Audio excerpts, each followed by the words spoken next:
Mr. Speaker, allow me to inform the Honorable Mungatana that in fact the announcement by the President yesterday was on plans that his government is intending to put in place to help the people of Nairobi, and this is coming 2 weeks after people have been moved from their houses, after their houses have been washed away. I was extremely disappointed, Honorable Speaker, that instead of coming and addressing the people of Mathare about what the government has already done, the head of state was talking about things that he's going to do. Where does he think these people have been living for the past 2 weeks? Mr. Speaker, this rain in Nairobi started beating us. What is your point of order, Senator Fernandez? Mr. Speaker, I rise under fourth schedule on devolved functions, and also section 148 of the Public Finance Management Act.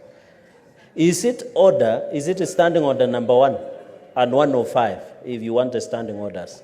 Mr. Speaker, is it in order for my brother Senator Edwin SIFUNA to mislead the House, yet issues of disaster and emergency under the budgeting process by the PMF Act, at least 2% of that money should be allocated fighting disasters, Mr. Speaker?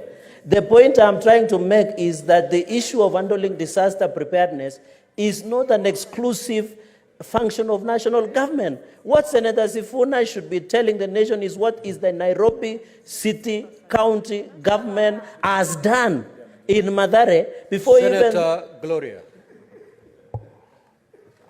we do not allow understanding orders for choruses in this House. Conclude. Mr. Speaker, in fact, the national government only come to supplement, Mr. Speaker. So is it in order what Senator SIFUNA should be telling the nation, what have they done as a county government to address the challenges while we sympathize and empathize with the people who have been affected in this city? What have they done as Nairobi City County on their 2%? And Mr. Speaker, sir, it is money that is allocated under the county revenue, Mr. Speaker. And for the information of the House, the governor of Nairobi said national government has given support to a tune of 500 million, Mr. Speaker. So you cannot allow Senator SIFUNA to get away with misinformation and misleading the country, Mr. Speaker. He should be ruled out of order. Senator SIFUNA, if I got you correctly, you indicated that the head of state came to Mathare 2 weeks after the floods had ravaged the area. And instead of coming to say what the national government had done, he came to state what his government was going to do. Taking it from where the Senator Fernandez has said, that under Schedule 4 of our Constitution, that particular function fairly falls within the county government. Would you still want to pursue that line? Or? I will absolutely insist on that line, Mr. Speaker. And Mr. Speaker, if you protect me from these frivolous points of order, I was actually going to tell you what the county government has done. But I was expressing my disappointment. Mr. Speaker, this rain in Nairobi started beating us seriously on the 20th of April. By the 24th of April, we, the leadership of Nairobi, were calling for the national government to declare this a national disaster because our own county was overwhelmed.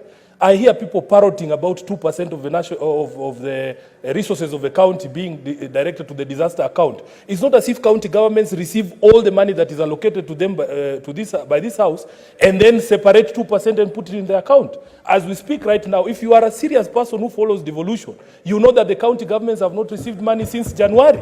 The equitable share of county governments has not reached the counties from January.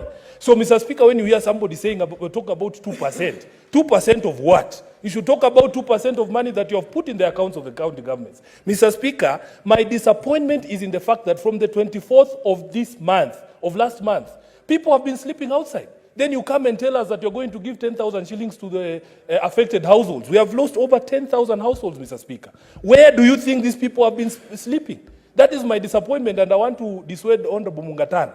Don't wait for RUTO'S money. It's not coming for your people.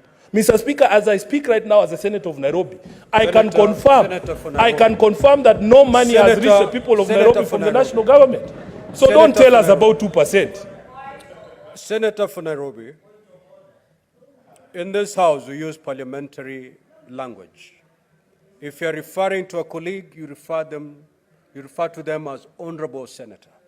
If you're referring to the president, you refer him as His Excellency, the President of the Republic of Kenya.